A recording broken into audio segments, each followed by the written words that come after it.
Okay. Set you right there. Okay. Put on said safety belt. Whee! There we go. A little bit better. Alright. Let's get to driving.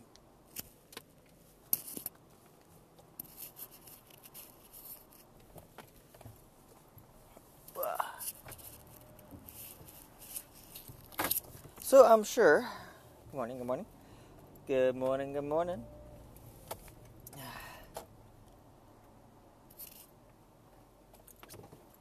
It is a good morning. So, the reason I'm particularly doing a Thursday morning scope is because I forgot to save my last Friday morning commute.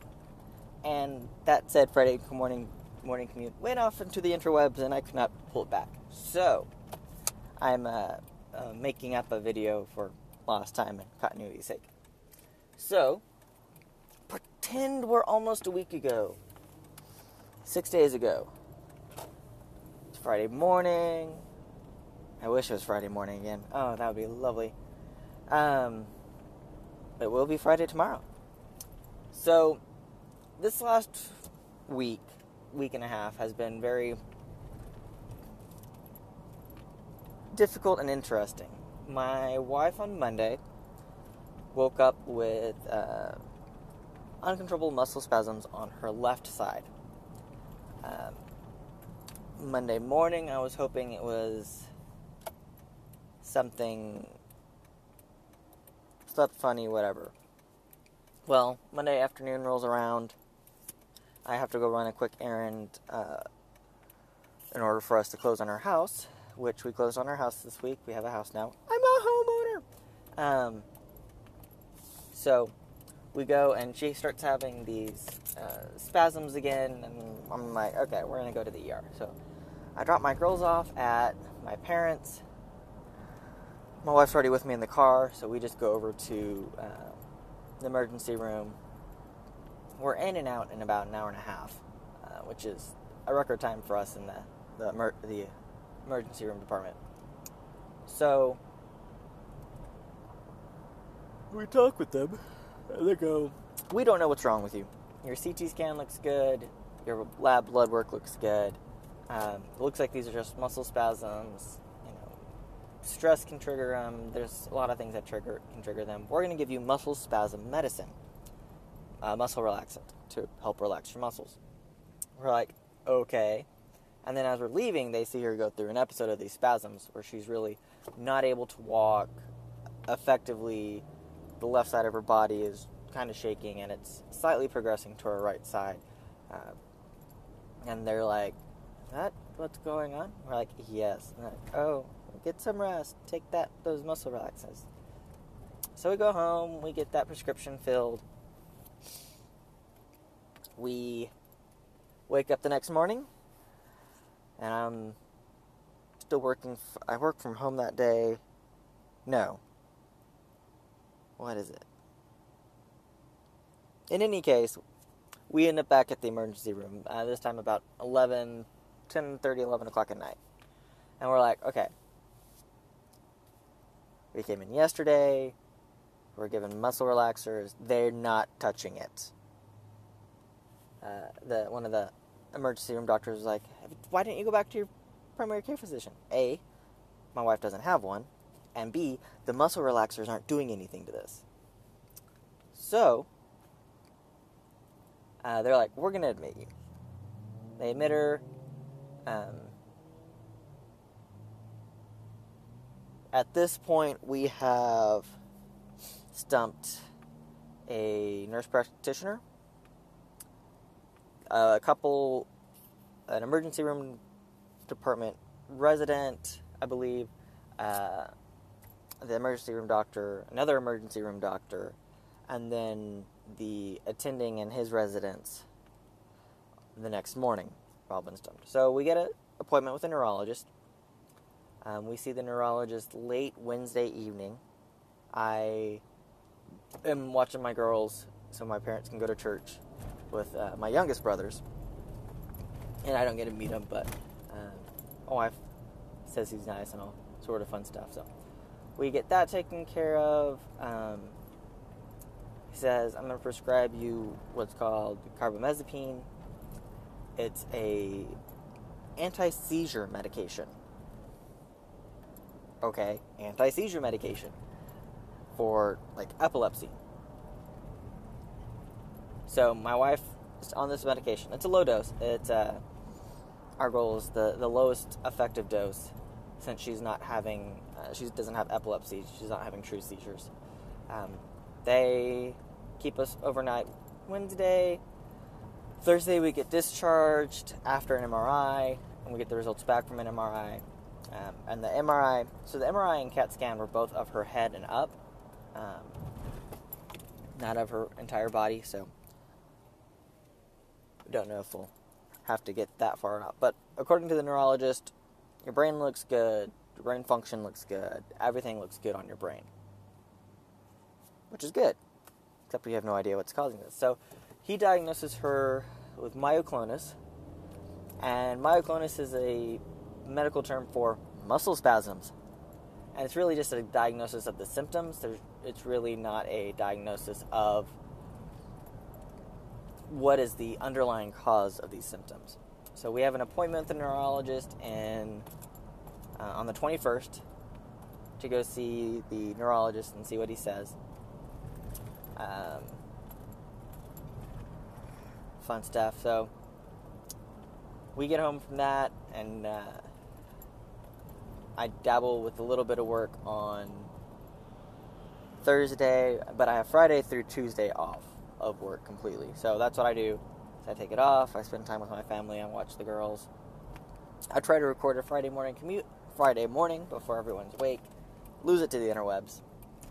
And here we are. So, with that being said, I don't want to steal too much thunder from my regular Friday morning commute, but I do want to rehash the Court of Oryx, because unless you've seen it live, you haven't really heard my thoughts on the Court of Oryx. I'm excited about the Court of Oryx. I think it's going to give players a greater chance at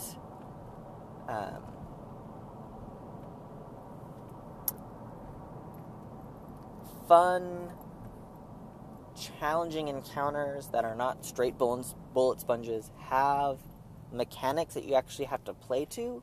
I'm super excited about that. I think the frustrating part is going to be trying to get all of your clan members together. I see this being a great 3-person fire team, but multiple fire teams from the same group or same clan. And with the instance-based play that is Destiny, when you're on patrol, I think it's going to be really hard to get everyone on the same instance of a map. So I'm not sure if they're going to give us a way to alleviate that, or if it's just going to be, okay, X clan has 5 fire teams out, and fire team A and fire team C happen to land on the same instance, and then B, D, E happen to land on the same instance. So it's going to be intriguing. I like the aspect that everyone who's there has a chance to fight the summoned event. I think that it's going to be a very everyone gets to fight, but the person who summoned it gets the reward. So, and from what I could tell, it looked like you really were not able to effectively possibly solo these, especially the higher level tiers. So I'm really excited. I'm hoping that there's not as overpowered of an exotic as the Gallarhorn in year 2, and so there'll be a more wide range of exotics being used and played. Now, I'm just going to say this right now, because I'll touch on it a little bit more tomorrow, but how about that year 2 patch? Oh my goodness. So, that's all I'm going to say on that. Go back to the Court of Oryx. Some of the things they showed, like the ghost shells. Hey, monster. The ghost shells, I enjoy. And I'm actually really glad. So, if you haven't heard how I got Destiny, I really got the version I did, much to my wife's chagrin. So,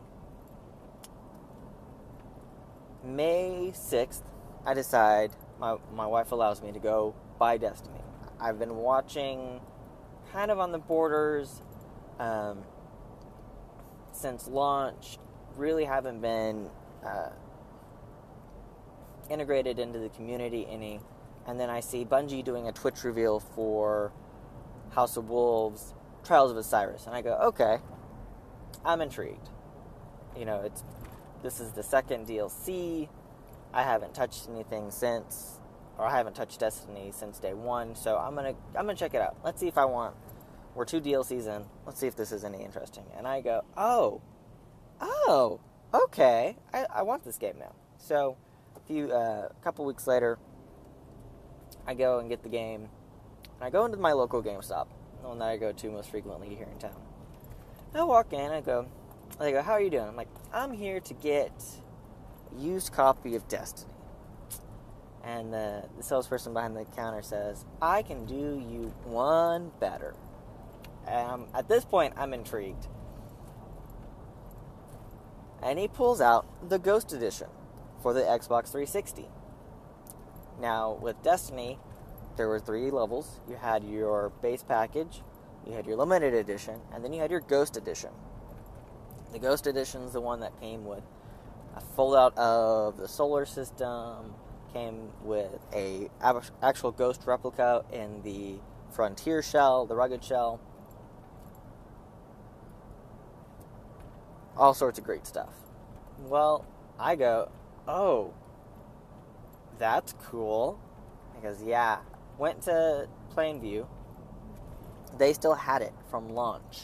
Okay, that box had been sitting in a GameStop in a small college town for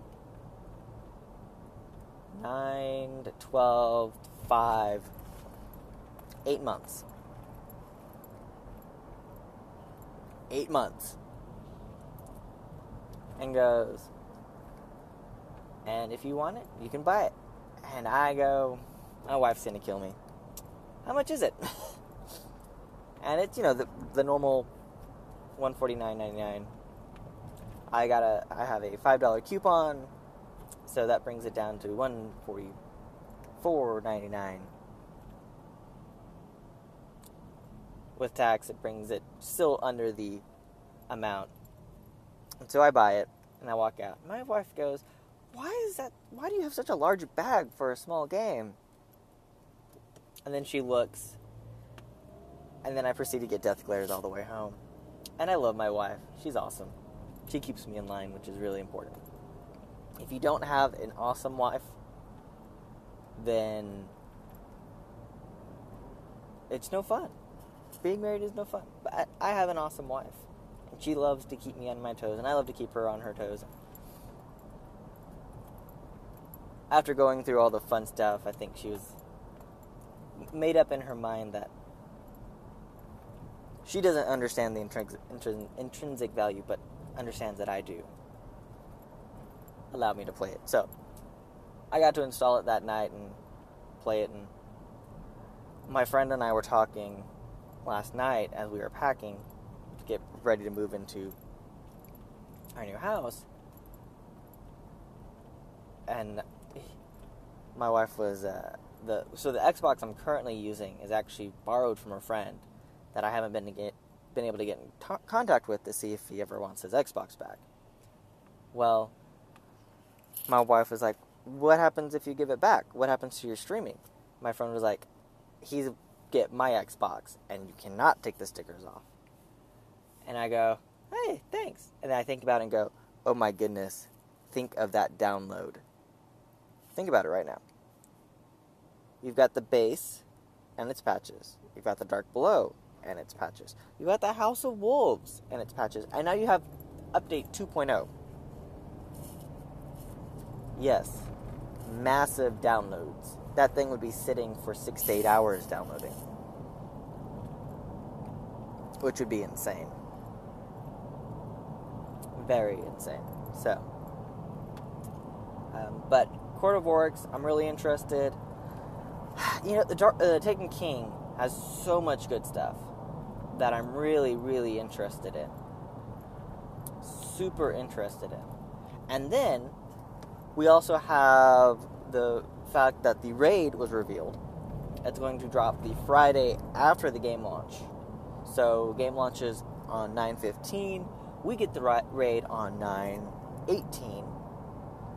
12 Central, 10 Pacific. I'm really excited. I'm hoping to be able to get in on that and play it. I want to do it launch day for the raid, but I might not be able to. We'll see how it goes. I'm excited.